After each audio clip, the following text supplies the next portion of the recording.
Daniel capítulo 8, versículo 25, será a nossa leitura bíblica que introduz o tema dessa noite.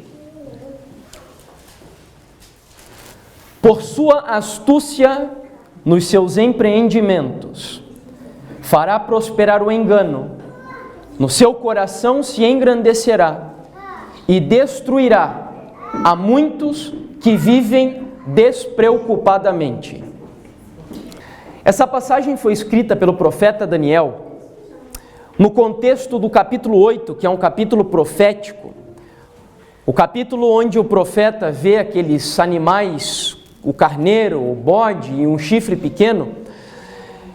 E esse verso ele está descrevendo a ação do chifre pequeno. Nós não vamos hoje estudar sobre o significado do chifre pequeno, amanhã vamos comentar um pouquinho sobre esse sistema, que é o sistema apontado pelo profeta Daniel como o responsável por enganar e destruir um grupo de pessoas que viveria despreocupadamente. Nós poderíamos aqui nos questionar e perguntar: despreocupados com o quê? Talvez despreocupados com a necessidade de orar, considerando o tempo solene que nós vivemos. Talvez despreocupados com a necessidade de estudar a palavra do Senhor para entender quão solene e quão breve o nosso Senhor Jesus Cristo está para voltar e buscar a sua igreja.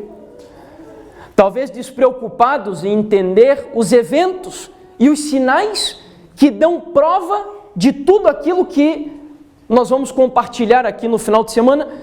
Eu não sei. A Bíblia diz que esse sistema seria responsável por destruir um grupo de pessoas que viveria despreocupada no momento onde a preocupação era a coisa mais necessária. Esse verso tem uma aplicação muito relevante, ou seja, importantíssima no contexto que nós vivemos. Nós estamos, eu digo, tão confortáveis nesse mundo. Nós temos casas tão boas, carros que são cada vez mais confortáveis, igrejas que nos proporcionam muito conforto, que nós somos muitas vezes inclinados a esquecer de que nessa terra nós somos apenas peregrinos. Eu não sei se todos entendem o significado da palavra peregrinos, mas peregrino significa que nós estamos aqui de passagem. Então, toda essa cultura que nós vivemos é uma qualidade de vida muito grande, é um avanço tecnológico como nunca houve na história. Tudo isso tem feito com que nós esqueçamos de que aqui nessa terra nós estamos de passagem. Sabe que isso me faz recordar da experiência dos judeus, e vocês vão se lembrar bem, os que estudaram a escola sabatina, no último trimestre do ano passado, quando o profeta Jeremias dizia que o povo de Deus ficaria 70 anos cativo em Babilônia, e a profecia se cumpriu. O povo foi levado escravo para viver durante 70 anos em Babilônia.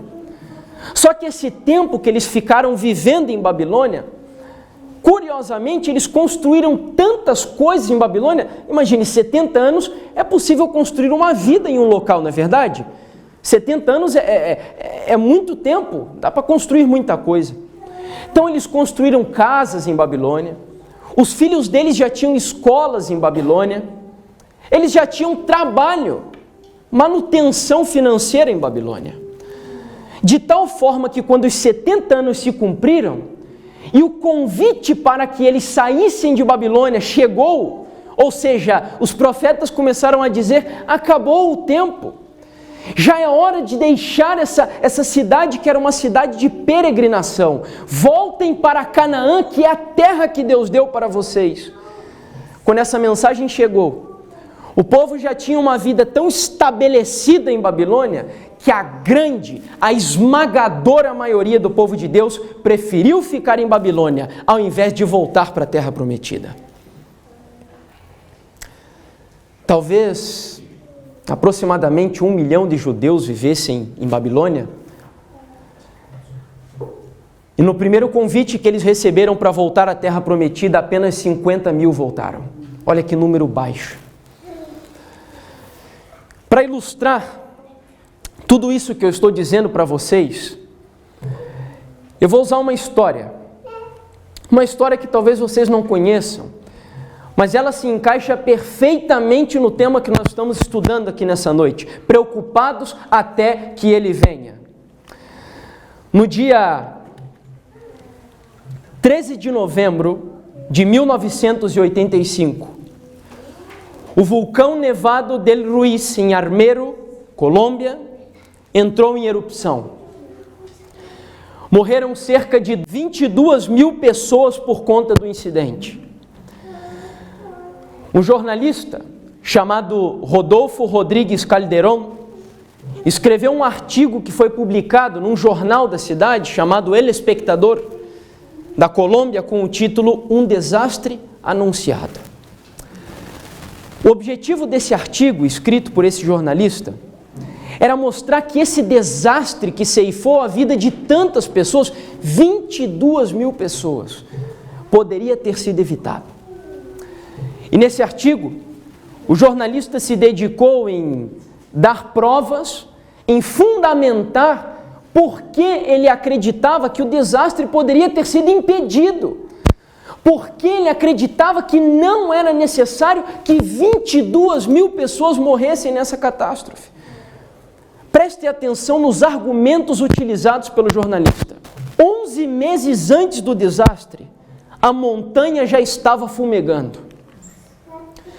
A cobertura de neve que tinha nessa montanha se converteu em gelo por conta do calor da erupção. O nível dos rios aumentou drasticamente por conta da neve que se derretia. A nuvem de gases e cinzas alcançou no primeiro dia cerca de 45 metros, no segundo dia aproximadamente 228 metros e no último dia 4.900 metros de altura. No dia 11 de setembro, as pessoas sentiram a terra tremer cerca de 3 graus na escala Richter. Diariamente as pessoas escutavam das suas casas o barulho que vinha da montanha. As autoridades não conseguiam manter as autoridades fecharam o caminho que dava até a montanha por conta do lodo que começou a se juntar ali. As pessoas não conseguiam manter limpas as suas mobílias por causa das cinzas que eram lançadas do vulcão diariamente. Era possível sentir constantemente o cheiro de enxofre no ar. E, finalmente, na mesma noite, começou a chover torrencialmente e houve uma escuridão sobrenatural. Um irmão adventista chamado Gildardo Rojas começou a andar em uma moto avisando aos adventistas que viviam na cidade para que deixassem a cidade porque alguma coisa ia acontecer. Haviam 124 adventistas que viviam nessa cidade e ao todo 120 pereceram. Haviam sinais? Haviam sinais que foram dados ao povo de que essa catástrofe aconteceria ou não havia? Havia muitos sinais, muitos indícios de que o vulcão iria entrar em erupção. Não havia necessidade de que a vida dessas pessoas fosse ceifada. Mas aí fica a pergunta, se houveram sinais, se os sinais, se as evidências da catástrofe estavam ali diante do povo, por que as pessoas morreram? Vamos ver algumas declarações que foram dadas por aqueles que normalmente são considerados os estudiosos, homens de inteligência intelectual, quando eles viam os sinais acontecerem. O sacerdote Edgar Efrem Torres disse pela rádio da cidade: não há razão para alarme. A Defesa Civil anunciou, também pela rádio, não há razão para preocupar-se. O bispo do povo, Augusto Osório, advertiu contra os fanáticos que anunciavam a destruição da cidade. O governador do estado de Tolima disse: nenhum desastre se pode predizer. O cientista colombiano Jaime Villegas Velázquez disse: esse vulcão nunca entrará em erupção, nada vai acontecer. O ministro de Minas, Evan Du Escobar, disse: nada sucederá. O geólogo Derry Hurd, dos Estados Unidos da América, também disse: não há possibilidade de que as cidades sejam sepultadas pelas lavas e rochas. E, finalmente, o Comitê Regional de Emergência anunciou: saiam e desfrutem o espetáculo, porque nada de mal acontecerá. Lamentavelmente, as pessoas que viviam naquela cidade já estavam tão confortáveis, as pessoas já tinham uma vida tão estática, estabelecida naquele local, que quando um perigo iminente se apresentou diante delas, elas preferiram ignorar. Mesmo com tantos sinais que davam evidência de que a catástrofe se cumpriria, eles preferiram ouvir as autoridades.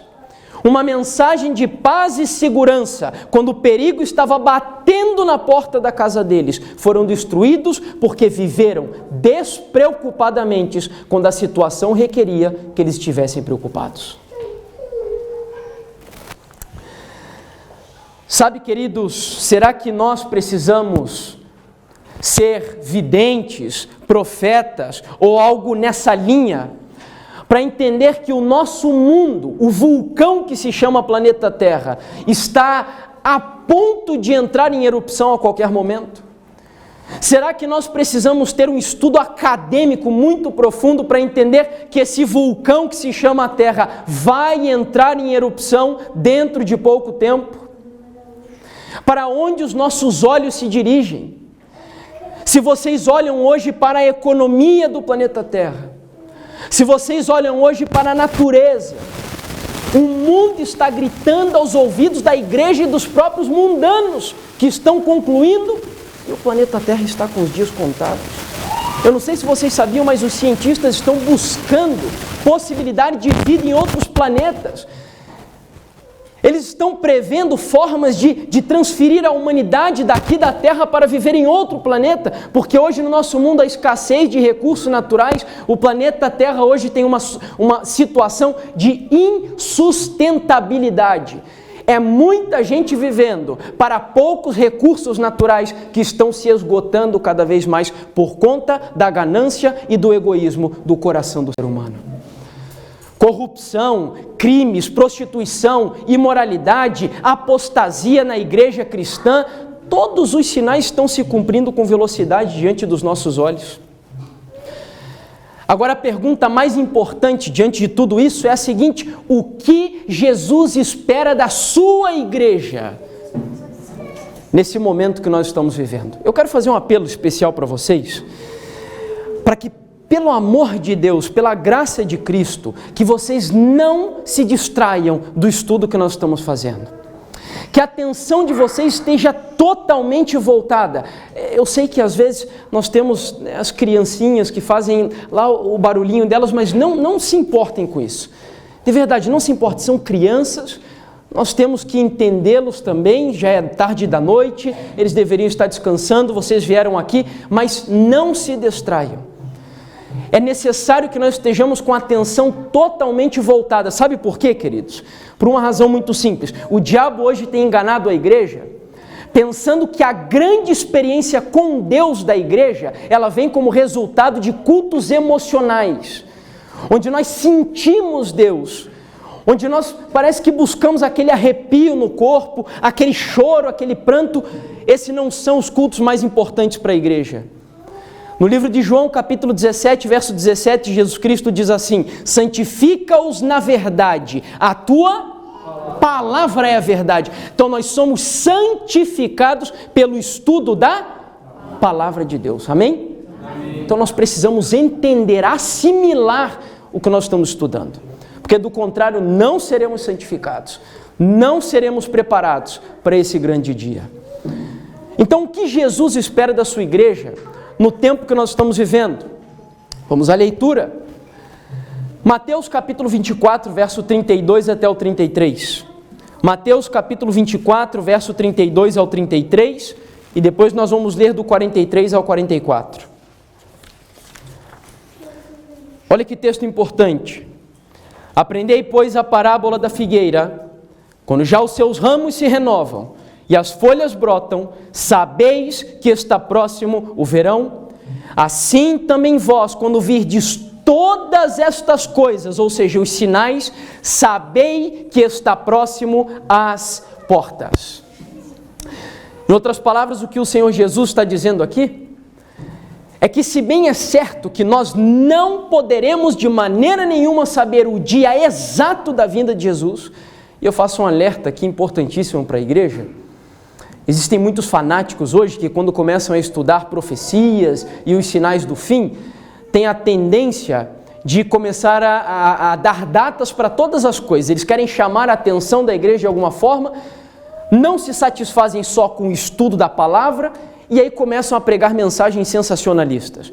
Então é data para o decreto dominical, é data para o juízo dos vivos, é data para a chuva serôdia, eles arrumam data para tudo. Não caia nisso. A Bíblia diz de maneira muito clara que o dia e a hora nós não saberemos. Mas o outro extremo, que não é menos perigoso do que esse, nós temos o extremo dos fanáticos, mas nós também temos o extremo dos formalistas, que vão na igreja, que dão o dízimo na igreja, que professam a guarda do sábado e até dizem que estão esperando Jesus Cristo voltar, mas perigosamente não estão dando atenção aos sinais que se cumprem aí fora e não são estudiosos das profecias. Então, para esse grupo de pessoas, Jesus diz que nós devemos prestar atenção nos sinais para sabermos quando os eventos estivessem o quê? Próximos de se cumprir. E ele conclui essa ideia dizendo, ele vai dizer o porquê é importante que nós estudamos. Versículo 43 ao 44. Mas considerai isto: se o pai de família soubesse a que hora viria o ladrão, vigiaria e não deixaria que fosse arrombada a sua casa.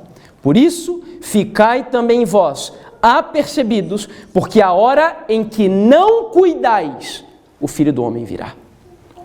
Olha que passagem importante para a igreja.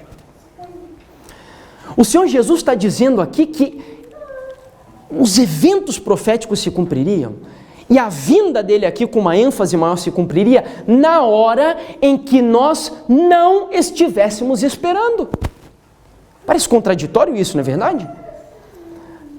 Mas lembrem-se da parábola das 10 virgens. Quando o noivo estava chegando, as virgens estavam esperando a chegada do noivo? Elas estavam esperando? Como as virgens estavam? Dormindo. E quantas estavam dormindo? Todas estavam dormindo. Então o Senhor Jesus está mostrando que os eventos proféticos se cumprem na hora em que nós não esperamos. E é por isso que ele diz, fiquem atentos, permaneçam preocupados. A vida diária de vocês deve ser uma vida de preparo, uma vida de comunhão intensa comigo, porque a hora em que não cuidais, parafraseando aqui agora, o decreto dominical virá. A hora em que não cuidais, a chuva serôdia será derramada sobre a igreja. Ou seja, não adianta pregar data. Nós precisamos estar atentos aos sinais para entender quão próximo estamos. Mas esses eventos ocorrerão, segundo Jesus disse, na hora em que nós não estivéssemos esperando. Por quê? Porque a igreja está dormindo. A igreja está dormindo. Alguns dormindo preparados e outros dormindo perigosamente despreparados. Irmãos, embora nós não saibamos exatamente o dia e a hora da vinda de Cristo, como já dissemos, nos foram dados muitos sinais. Mas, infelizmente, são poucos que dão devida importância para isso. E, para nós recordarmos e entendermos o quanto Satanás ele usa isso para enganar a igreja, essa questão da falta de atenção e de preocupação com os sinais, vocês vão se recordar de uma das últimas vezes que Jesus entrou no templo de Jerusalém. Lembram desse episódio? O Senhor Jesus Cristo, no capítulo 23 de Mateus, ele tinha acabado aquele sermão que foi um dos sermões mais duros de Jesus contra não, porque parece, quando nós falamos contra, parece que ele estava pregando uma mensagem de oposição aos fariseus, mas ele queria salvá-los. É aquele capítulo onde ele chama os fariseus de hipócritas, lembram desse capítulo? Aí ele termina o capítulo dizendo assim: eis que a vossa casa ficará deserta. Quando Jesus pronunciou essas palavras, havia uma multidão de pessoas ali juntamente com ele, era a época da Páscoa. Então imagine a igreja adventista, a nossa igreja, numa época de celebração onde a igreja fica cheia. Imagine um campori, muita gente reunida, era mais ou menos o que acontecia em Jerusalém na época da Páscoa. Então tinha muita gente, aí Jesus sai do templo e ele aponta para o templo e diz assim: eis que essa casa vai ficar deserta. Os adoradores ficaram preocupados. Como pode essas palavras se cumprirem? A serva do Senhor diz no livro Desejado de Todas as Nações que o coração dos judeus naquele momento se encheu de medo. Porque eles começaram a pensar no que poderia acontecer para aquele templo que era o orgulho da nação judaica ficar deserto. Só poderia ser algo apocalíptico. Os discípulos ficaram tão temorosos com aquilo também, que quando eles estavam saindo do templo com Jesus, eles apontaram para o templo e eles disseram também aquelas famosas palavras que vocês conhecem: Senhor, vede que grande templo, vede que grande construção são essas. Em outras palavras, o que eles queriam dizer: é impossível que isso fique deserto. Como essa casa pode ficar deserta, como o Senhor disse?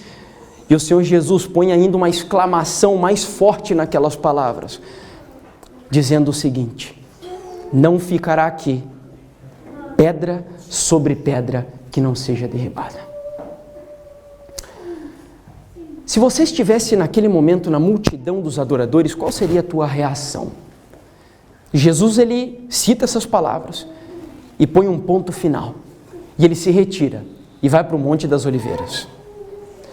A grande maioria das pessoas não estavam nem aí para o que Jesus estava dizendo. Eles não se importaram com as palavras de Jesus. O Senhor Jesus jogou uma isca. E foram poucos que deram atenção para o que ele disse, apenas os discípulos. E mesmo entre os discípulos, apenas Pedro, Tiago e João foram aqueles que foram até o Monte das Oliveiras e fizeram essa pergunta, esse pedido tão importante e tão solene para Jesus, registrado no capítulo 24 do livro de Mateus.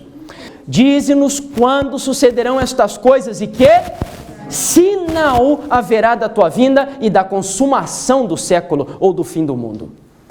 Percebam, apenas os discípulos de Jesus, e entre os discípulos apenas aqueles 4 que eram os mais fiéis a Deus, subiram no Monte das Oliveiras para entender o que Jesus quis dizer com aquelas palavras. Eu fico me perguntando entre vocês, entre nós que estamos aqui, quem será você, meu irmão e minha irmã, nesse final de semana e nessa noite? Será que você estará entre aqueles que sonolentos, sem dar importância para o que Jesus estava falando, de que um vulcão ia entrar em erupção em Jerusalém e o templo ficaria deserto? E aquele povo talvez, esse cara está louco, é um fanático religioso, o que ele está dizendo não tem nada a ver, esse templo é maravilhoso, majestoso, é impossível que seja destruído. Mas havia um pequeno grupo de pessoas fiéis, que foram até o Monte das Oliveiras, e mesmo sabendo que a realidade que Jesus tinha para dizer para eles era uma realidade difícil de se aceitar, eles foram lá e pediram: Senhor, dize-nos quando sucederão estas coisas e que sinal haverá da tua vinda e do fim do mundo. A minha oração é que você nessa noite seja Pedro, Tiago e João.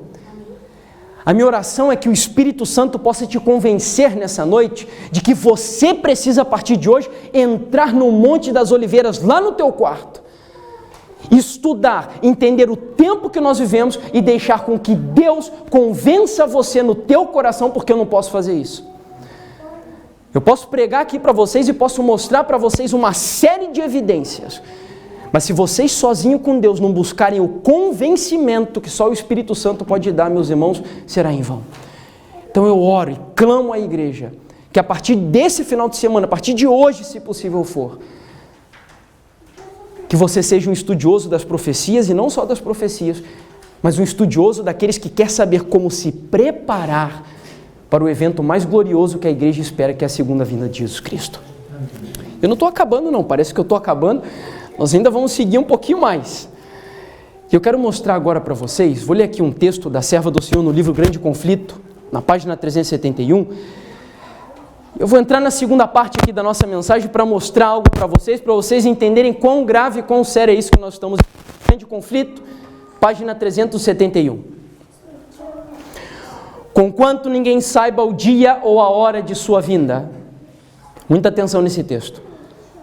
Conquanto ninguém saiba o dia ou a hora da vinda de Jesus, somos instruídos quanto à sua proximidade.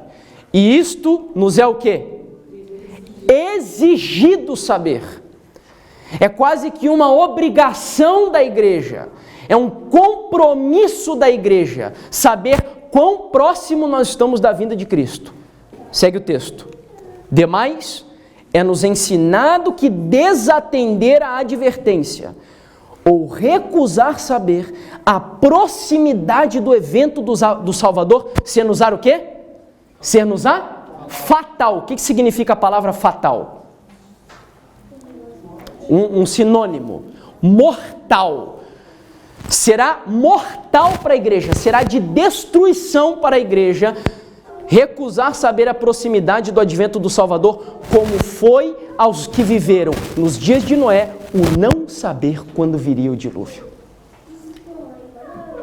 Será mortal para a igreja. Olha que texto sério.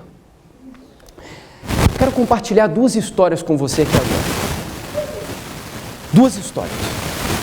Sei que você passou lá uma semana talvez muito atarefada, que você está cansado, mas olha, eu quando leio pelo menos essas coisas, e um dos livros que eu mais gosto de estudar hoje é o Grande Conflito, irmãos, eu me esforço para estudar, eu me esforço para estar em comunhão com Deus, para poder entender o plano de Deus para a minha vida.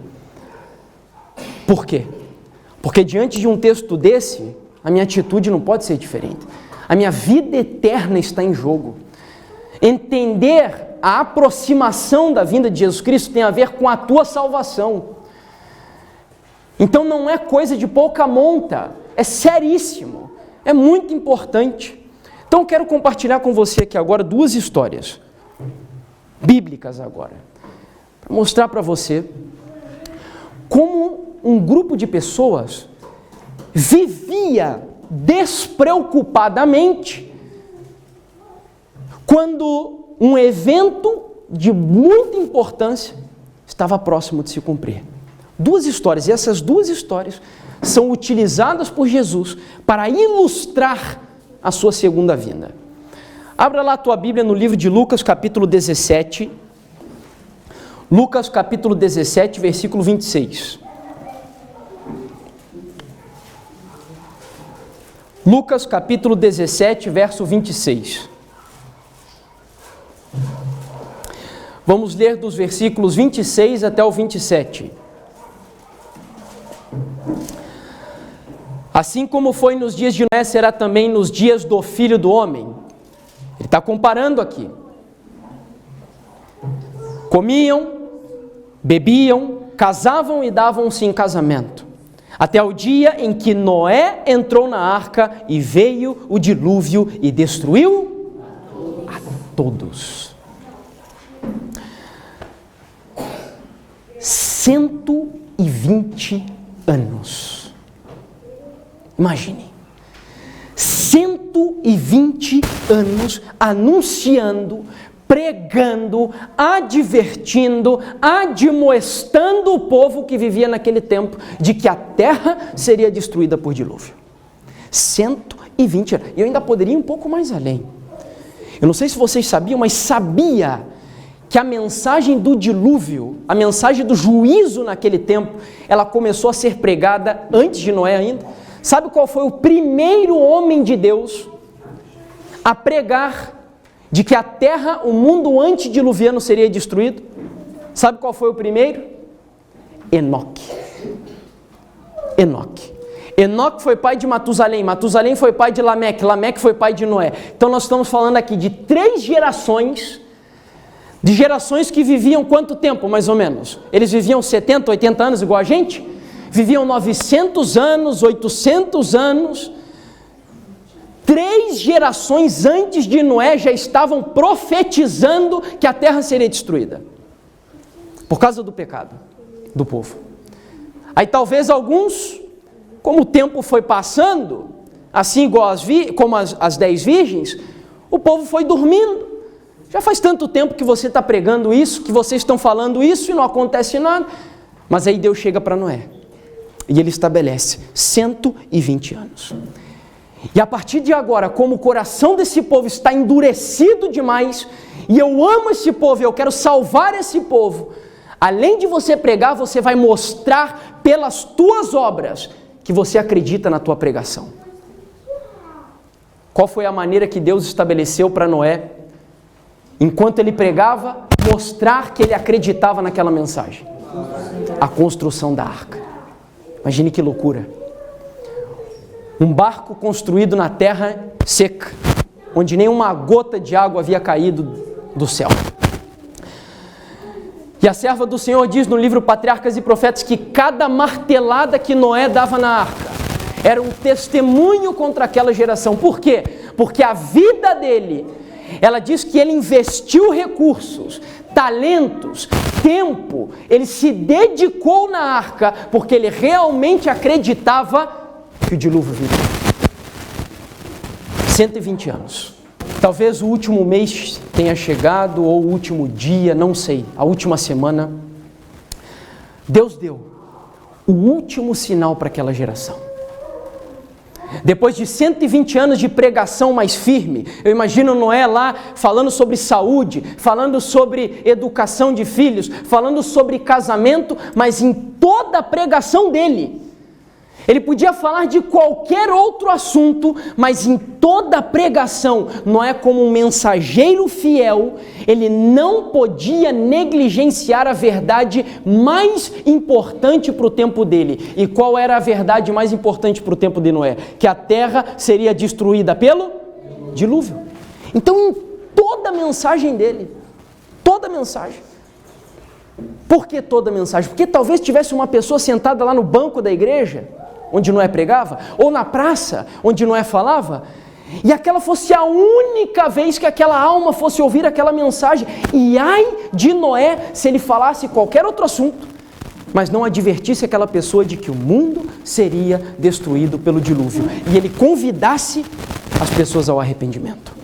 No livro Patriarcas e Profetas, capítulo 7, muita atenção nessa passagem. Seu período de graça estava se aproximando do fim. Noé havia fielmente seguido as instruções que recebera de Deus. A arca estava concluída em todas as suas partes, conforme o Senhor determinava, e estava provida de alimento para o homem e para os animais.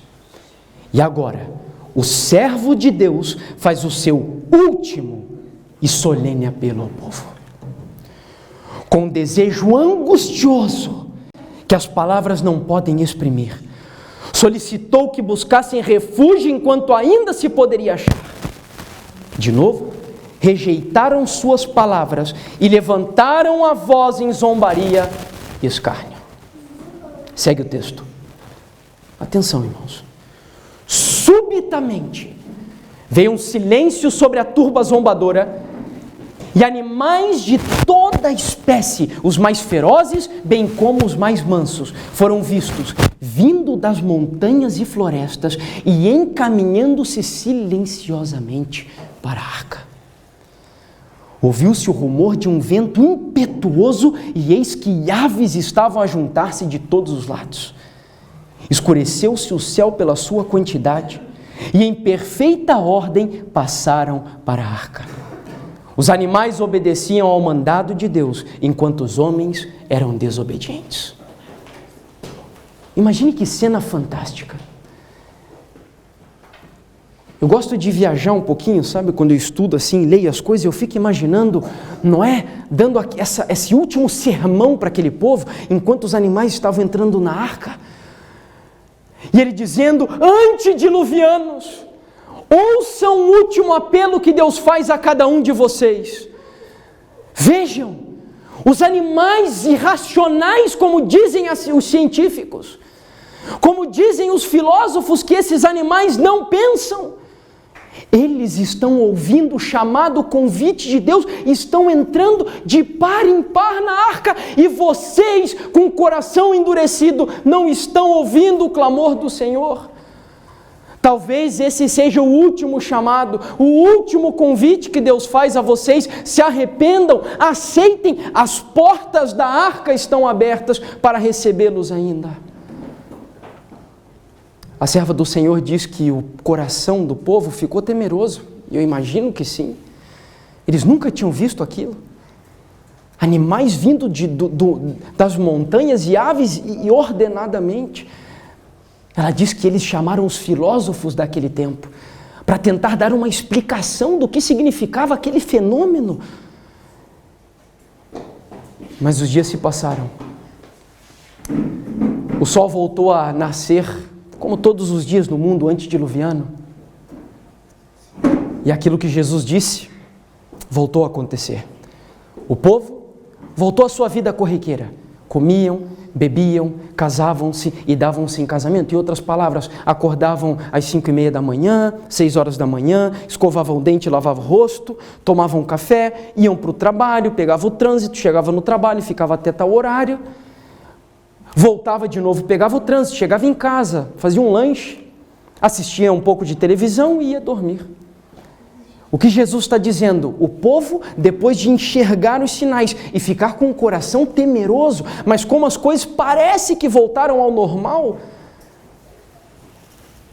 o povo voltou à sua vida corriqueira, sem dar atenção aos sinais.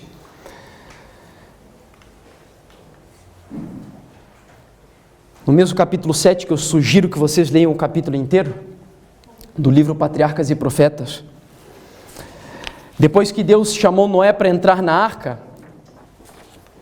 lembram quantos dias Noé ficou dentro da arca ainda esperando que o dilúvio viesse?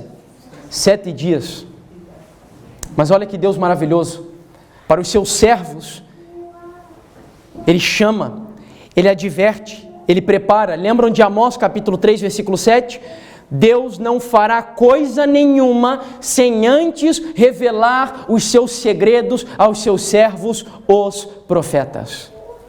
E Deus chamou Noé, Ele disse, Noé, acabou. Entra tu e a tua família na arca, porque eu vou destruir a terra pelas águas do dilúvio. E Noé entrou e a porta se fechou misteriosamente. O povo do lado de fora, talvez zombando de Noé, chamando ele de louco. Já era o 7º dia e nada tinha acontecido. Texto. Mas ao 8º dia, nuvens negras se espalharam pelo céu. Seguiram-se o murmúrio do trovão e o lampejo de um relâmpago. Logo grandes gotas de chuva começaram a cair. O mundo nunca havia testemunhado coisa alguma semelhante a isto. E o coração dos homens foi tocado pelo medo. Todos estavam secretamente indagando. Será que Noé tinha razão e que o mundo está condenado à destruição? Tarde demais. Porque escolheram viver como? Como que o povo escolheu viver? Como, irmão? Despreocupadamente. Despreocupadamente. Eles devem estar preocupados ou não? Com certeza. Quando eu falo em preocupação, entendam bem, não é aquele medo de ser destruído e queimado no lago de fogo. É uma preocupação com o preparo. É uma preocupação com a família. É uma preocupação com a vida espiritual. É uma preocupação com o que você está fazendo, com o que eles estavam fazendo com a vida deles, com o tempo que Deus havia dado para eles. Viveram despreocupados. Ignoraram os sinais que Deus havia dado. Vamos para a última história. Estamos já chegando aqui praticamente no final da nossa mensagem. Mais uma história apenas. Lucas capítulo 17. Lucas 17, verso 28 até o 30. O mesmo aconteceu nos dias de Ló. Comiam, bebiam, compravam, vendiam, plantavam e edificavam. Apenas um parênteses rápido aqui. Vocês acham que Jesus tem alguma coisa contra comer? Jesus tem alguma coisa contra comer? Não, lógico que não. Tem alguma coisa contra se casar? Não, ele mesmo instituiu o casamento. Quando a Bíblia faz essa advertência, ela não está dizendo que Jesus seja contra essas coisas, edificar, comprar, vender. O problema é que Jesus está advertindo aqui do seguinte: esse povo havia deixado com que as coisas da vida ocupassem demais o tempo deles, de tal forma que eles já não estavam dedicando tempo para as coisas de Deus. Lembra do que Jesus diz no Sermão do Monte, das Bem-aventuranças? Buscai em primeiro lugar o reino dos céus e a sua justiça, e todas as coisas, comer, beber, comprar, vender, plantar e edificar, tudo isso vos será acrescentado, se buscarem em primeiro lugar o reino dos céus e a sua justiça. O problema é que esse povo inverteu os valores. E não é a nossa realidade do mundo que nós vivemos hoje? Sigamos o texto. Mas no dia em que Ló saiu de Sodoma, versículo 29, choveu do céu fogo e enxofre e destruiu a todos. Assim será no dia que o Filho do Homem se manifestar. A história é a mesma. Sodoma e Gomorra cheia de pecado. Quem quiser entender um pouquinho mais sobre essa questão de Sodoma e Gomorra, vou dar aqui uma dica para vocês. Lá no nosso canal do YouTube tem uma mensagem que eu preguei recentemente lá em Joinville, que se chama 3 mensagens em Sodoma e 3 mensagens no Apocalipse. Se vocês quiserem entender um pouquinho mais, porque tem pessoas que dizem assim: mas o nosso mundo hoje já está igual Sodoma e Gomorra. Ainda não está. Nós estamos caminhando a passos largos para chegarmos lá, mas ainda não estamos iguais a eles. Mas chegaremos lá, infelizmente. A nossa geração está escolhendo isso. Então assiste lá o tema, vai te ajudar um pouquinho. Agora hoje eu quero te mostrar aqui apenas um detalhe. Lembra, Deus é tão misericordioso que sempre antes de destruir, sempre antes de executar um juízo, Deus envia uma mensagem. Deus nunca permite a destruição, Deus nunca envia os juízos sem antes dar a mensagem. Por quê? Porque cada pessoa tem que ser livre para escolher na clareza da sua consciência se ela quer ser salva ou se ela quer ser destruída. Então ele deu um último sinal em Sodoma e Gomorra. Sabe qual foi o último sinal de Sodoma e Gomorra? Vocês se lembram quando os 2 anjos foram lá? Entraram na cidade e Ló os recebeu na sua casa e o povo do lado de fora queria fazer o que com os anjos? Vocês se lembram? Abusar. Eles queriam manter relações sexuais com os anjos, e a coisa em Sodoma e Gomorra era tão inescrupulosa, que a Bíblia diz que jovens, velhos e moços estavam envolvidos naquela aberração. Por isso que Deus teve que destruir, era um caminho sem volta. O gene, a genética dele já estava prostituída e depravada. Então Deus mandou os anjos. Era o último sinal de misericórdia. O que eles queriam fazer com os anjos? Queriam fazer sexo com os anjos. Aí, como se não bastasse, Ló oferece as filhas. Aí os homens ficam revoltados com Ló. Os homens daquela cidade ficam revoltados com ele. E diz: esse homem veio morar recentemente aqui entre nós e quer se fazer juiz em tudo? Manda esses homens aí saírem para cá, porque senão vamos fazer pior contigo do que a eles. Aí os anjos, vendo que a situação estava calorosa, eles intervêm. Eles pegam Ló, jogam Ló para dentro da casa, fecham as portas e fazem o que com aqueles homens de Sodoma? Ficam cegos. Olha que sinal impressionante. Nesse momento, o desejo de Deus era que o povo colocasse a mão na consciência.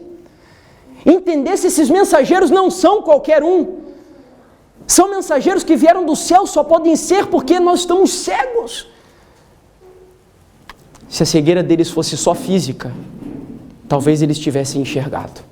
Mas como eles estavam cegos espiritualmente, nem a cegueira física, que foi o último sinal que Deus deu para eles de misericórdia, conseguiu amolecer o coração daquele povo. E, finalmente, nós sabemos da história, eu vou ler aqui apenas Patriarcas e Profetas, capítulo 14. É que às vezes a gente pensa que os cenários do fim vão ser aquela coisa caótica que nós vamos estar vendo e entendendo de maneira clara, que já não dá mais. Não! O Senhor Jesus mostrou na sua palavra que a vida seguia. Apenas quando as 10 últimas pragas forem lançadas sobre o planeta Terra. E ainda assim não serão universais, porque se fossem universais ninguém ia sobreviver. Mas o Senhor Jesus mostrou muito claro que a vida das pessoas seguia, próximo do fim. E é isso que está aqui, Patriarcas e Profetas, capítulo 14, olha o que o texto diz. Saía o sol sobre a terra, igual no mundo antediluviano, quando Ló entrou em Zoar. Brilhantes raios da manhã pareciam falar apenas de prosperidade e paz às cidades da planície. Começou a agitação da vida ativa nas ruas. Homens seguiam seus vários caminhos, preocupados com os negócios ou os prazeres da vida, do dia. Os genros de Ló estavam divertindo-se à custa dos temores e advertência do velho, já de espírito enfraquecido.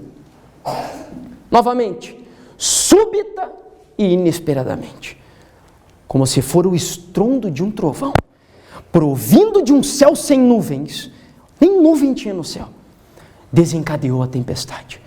O Senhor fez chover do céu enxofre e fogo sobre as cidades e a fértil planície. Seus palácios e templos, custosas habitações, jardins e vinhedos, e as multidões divertidas, a caça de prazeres, as quais ainda na noite anterior insultaram os mensageiros do céu. Tudo foi consumido.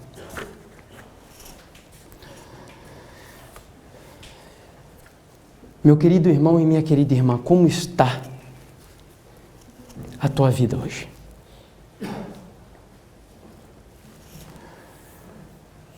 Diante dessas histórias que nós analisamos aqui nessa noite, em qual dos dois grupos você se enquadra? Você está entre aqueles que têm vivido preocupadamente? Você está entre aqueles que têm se preocupado verdadeiramente com a tua família? Vocês que são pais, têm se preocupado com o preparo dos teus filhos? Preparo, quando eu digo para a segunda vinda de Jesus Cristo, nós cremos realmente nesse evento.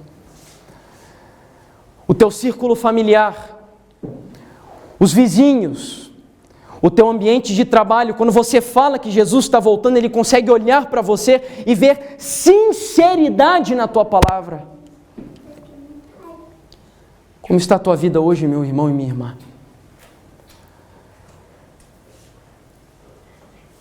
Você está compreendendo os sinais proféticos que Deus deixou exclusivamente para a igreja? Sabia disso? Existem sinais que são para o mundo lá fora, mas existem sinais que são exclusivos para a igreja, que os mundanos não conseguem perceber. E sabe por que isso? Sabe por que Deus deu sinais que são só para a igreja? Porque no livro de Pedro, capítulo 4, versículo 17, ele diz assim, que importa que o juízo chegaria para a sua igreja e que os primeiros a serem julgados seria quem? A casa do Senhor. A casa do Senhor.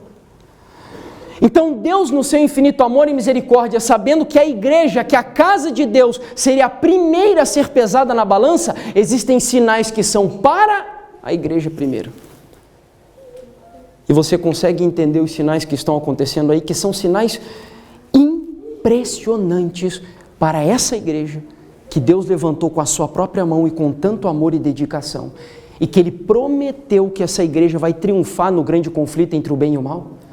Eu acredito nisso de todo o meu coração.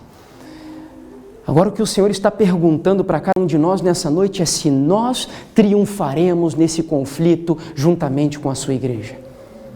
Eu termino com uma última pergunta. Quando nós falamos de preparação, isso parece muito subjetivo. Lógico, nós temos que entender o que significa se preparar. Mas é impossível se preparar para a segunda vinda se eu não entendo qual é a mensagem mais importante que Deus deixou para nós nesse tempo que nós estamos vivendo. Assim como no tempo de Noé havia uma verdade presente, que era a verdade mais importante daquele tempo, e Noé estava preocupado com aquilo. Tanto estava preocupado que ele investiu tempo, que ele se dedicou na arca, ele viveu, ele não só pregou a verdade presente, ele viveu, ele encarnou aquela verdade na vida dele.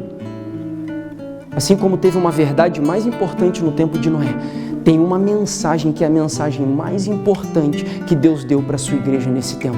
Você sabe qual é essa mensagem? Você sabe qual é a verdade mais importante que está nas Sagradas Escrituras, que foi destinada unicamente para a última igreja de Deus que viveria no planeta Terra? Isso é só para nós entendermos como nós não estamos vivendo preocupadamente. Nós estamos vivendo despreocupadamente e estamos correndo perigo de sermos enganados por esse sistema falso chamado Anticristo. É muito sério que nós vivemos, muito solene tudo isso. E amanhã nós vamos seguir mostrando para vocês, meus queridos irmãos e irmãs, qual é essa mensagem. Qual é a mensagem especial que Deus nos deu para entender o tempo que vivemos e como nos prepararmos para a segunda vinda de Jesus? Você quer se preparar para a segunda vinda do Filho do Homem? Você quer se preparar para esse evento? Quer ou não quer? Amém? Amém. Se nós queremos isso, lá no início do estudo eu falei para vocês, santifica-os na verdade e a tua palavra é a verdade. É só com o estudo da palavra. E amanhã, através do estudo da palavra, nós vamos entender que mensagem é essa. Que Deus te abençoe, que Ele grave com letras de ouro cada detalhe daquilo que nós estudamos hoje e te convença de que o tempo que nós vivemos é solene e nós precisamos nos preocupar com a nossa vida espiritual. Amém?